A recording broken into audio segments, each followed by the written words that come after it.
Miami cops, Miami, Florida cops, they decided to hold an innocent black veteran at gunpoint. Put up the picture full mask. Hell of a story. In Florida, Naomi Simmons, Miss Simmons, who served in the Afghanistan War, was sitting at home by herself alone one night last month when somebody began banging on her daughter's bedroom door.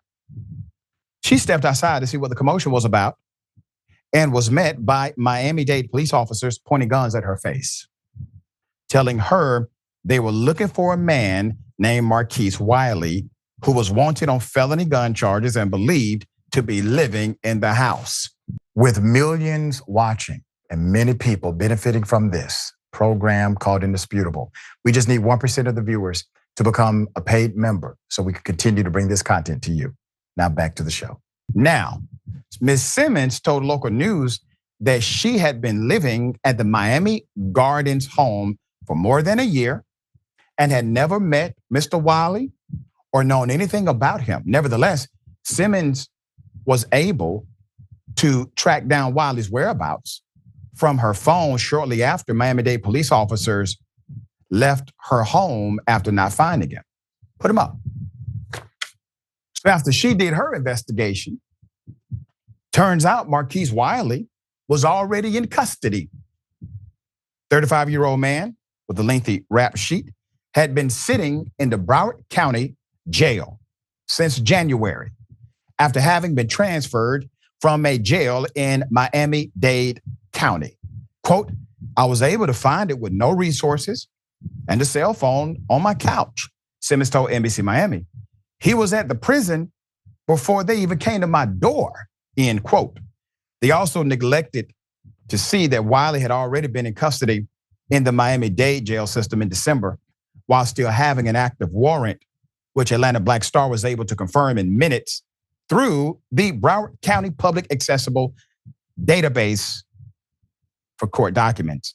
The document signed by the circuit court judge on December 13th, 2023, states that Mr. Wiley is, quote, presently incarcerated at Metro West Detention Center. This center is about 6 miles from the main headquarters of the Miami-Dade Police Department in Doral, which is a municipality in West Miami-Dade County. So court records also show he pleaded guilty on May 9th to 5 charges related to armed robbery and was sentenced to more than 10 years in prison that same day. More than a month later, Miami-Dade police decided to raid Simmons' home, even though court records from Miami-Dade's court system last connect Wiley to the address they raided in 2018, according to a restraining order a woman filed against him that year.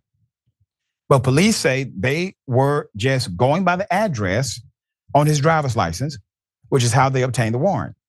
And even though he has a completely different address listed on his booking sheet from December, which state he has lived at the address for 12 months, while police wrote off the incident as a minor blunder because nobody had been killed, Simmons was left traumatized by the experience. Quote, I'm still not sleeping.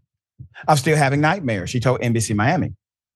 I already suffer from PTSD from my time in Afghanistan. Miami-Dade police refused the on-camera interview request with NBC Miami, but tried to point the blame to the county sheriff's office, saying, quote, they should have checked on Wiley's status before transferring him to state custody due to his pending gun case, end quote.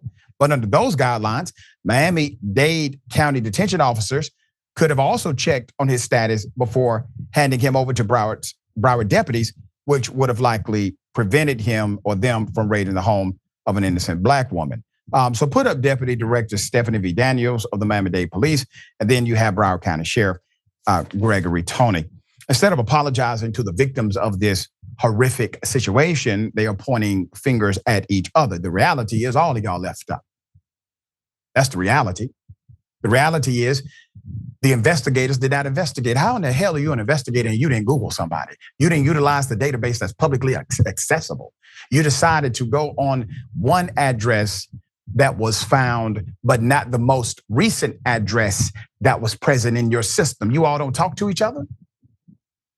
All right, hell of a thing. Once again, the breakdown, the incompetence inside of law enforcement. Sharon, thoughts here?